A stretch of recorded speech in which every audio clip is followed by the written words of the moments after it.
सभी साथियों को जय वाल्मीकि, जय भीम, नमो बुद्धाय, जय मूल निवासी। दोस्तों और साथियों, मैं चैनल दास टाक अपने अंबेडकर डायलॉग्स यूट्यूब चैनल पर आप सभी का हार्दिक स्वागत करता हूं। साथियों, हमारे देश भारत में ईवीएम मशीन पर बहुत शोर मचा हुआ और बहुत बड़ा और बहुत जबरदस्त बवाल चल रहा है कि ईवीएम मशीन द्वारा चुनाव में धांधली हो रही है, धांधली चल रही है या धांधली की जा रही है। ईवीएम का full form electronic voting machine. जब से हमारे देश भारत में ईवीएम के द्वारा चुनाव करवाया जा रहा है, तभी से लेकर ईवीएम मशीन पर बहुत बड़े बड़े सवाल उठाए जा रहे हैं कि ईवीएम मशीन को हैक किया जा सकता है। यहां तक कि विपक्षी दल इस बात को लेकर कोर्ट भी पहुंच गए हैं। वह विपक्षी दल कोर्ट और भारत सरकार को यह साबित और यह दिखाने के लिए भी तैयार है कि यदि आप लोग हमें मौका दे तो हम लोग ईवीएम मशीन को हैक करके दिखा सकते हैं। और कितने ही चुनाव में ईवीएम मशीन द्वारा धांधली की शिकायत भी सामने आई है और शिकायत भी करता रहता है विपक्षी दल। यहां तक सुना है कि ईवीएम मशीन पहले विदेशों में भी लागू थी। विदेशों में भी ईवीएम मशीन के द्वारा ही चुनाव करवाया जाता था, मगर वहां पर जब यह धांधलेबाजी की मांग उठी और धांधली की शिकायत हुई तो कुछ देशों ने ईवीएम मशीन को पूर्णतः बंद कर दिया है और पहले की तरह बैलेट पेपर के द्वारा ही चुनाव करवाया जा रहा है। मगर हमारे देश भारत में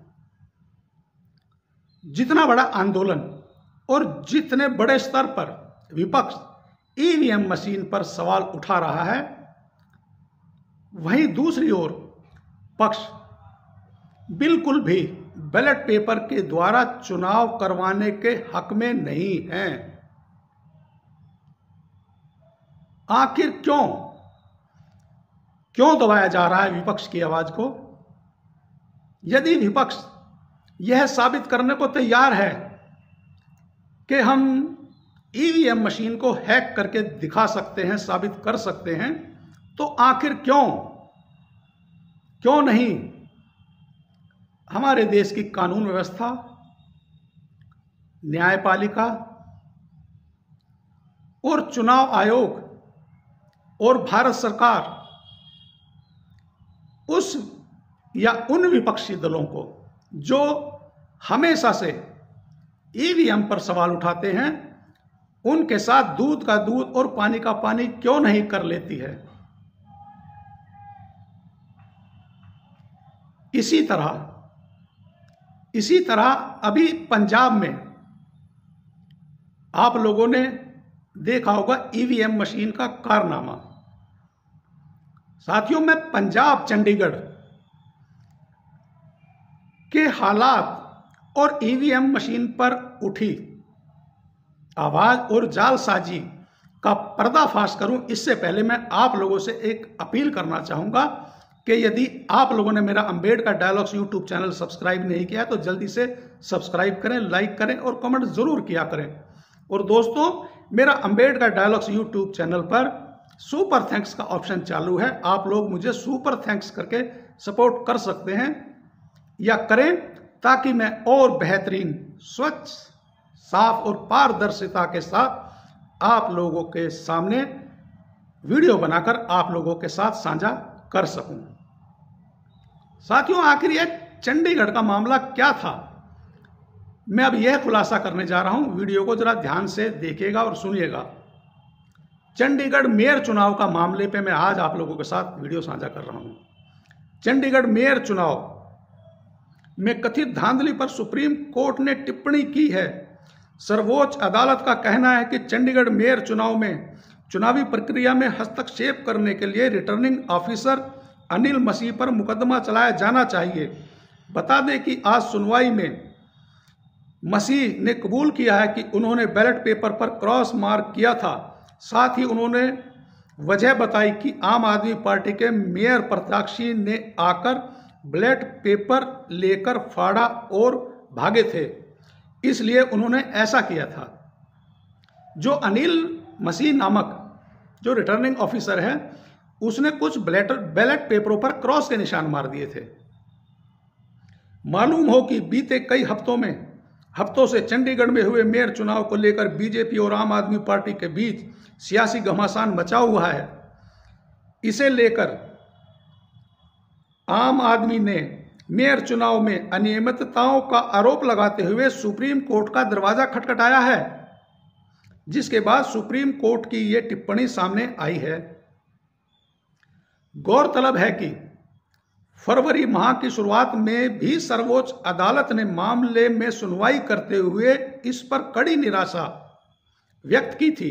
सुप्रीम कोर्ट ने इस दौरान कहा था कि चुनाव अधिकारी ने बैलेट पेपर्स में गड़बड़ी की है, यह साफ है।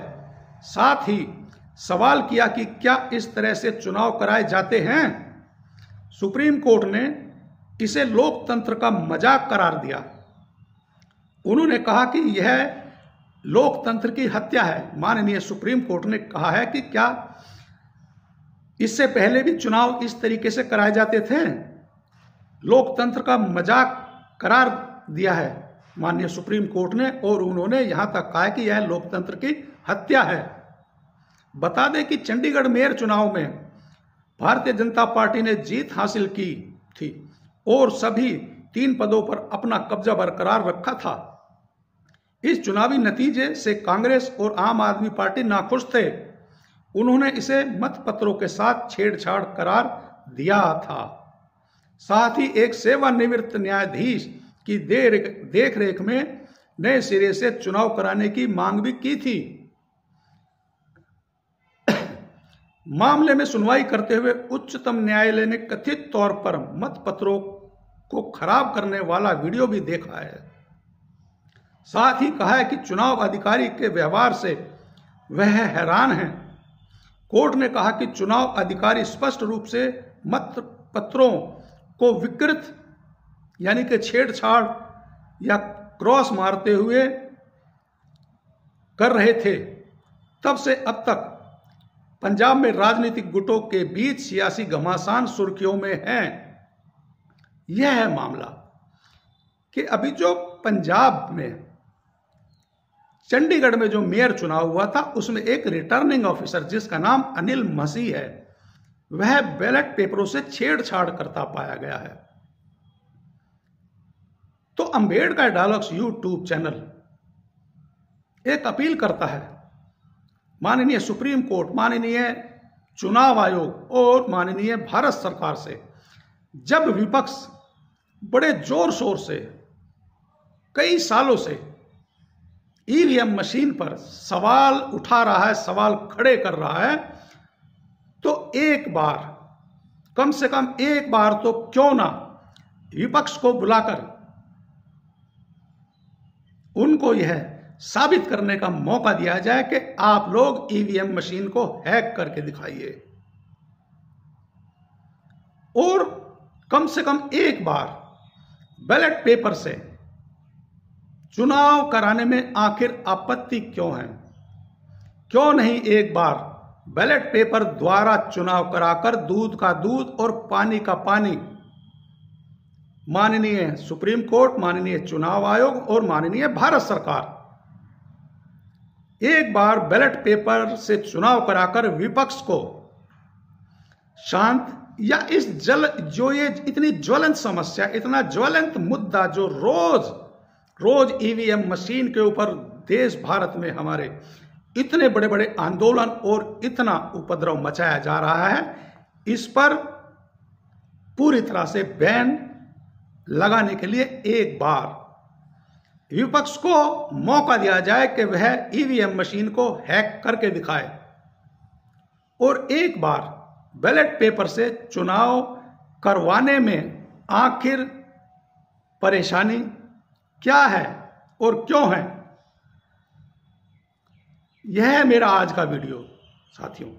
यदि आप लोग भी मेरी विचार और विचारधारा से सहमत हैं कि विपक्षी दलों को एक बार मौका जरूर दिया जाए मशीन को हैक करने का और एक बार बैलेट पेपर से चुनाव कराकर उनके मुंह पर ताला लगवा देना चाहिए माननीय सुप्रीम कोर्ट, माननीय चुनाव आयोग और माननीय भारत सरकार को। और अब अंत में एक बार फिर सभी साथियों को जय वाल्मीकि, जय भीम, नमो बुद्धाय, जय मूल निवासी।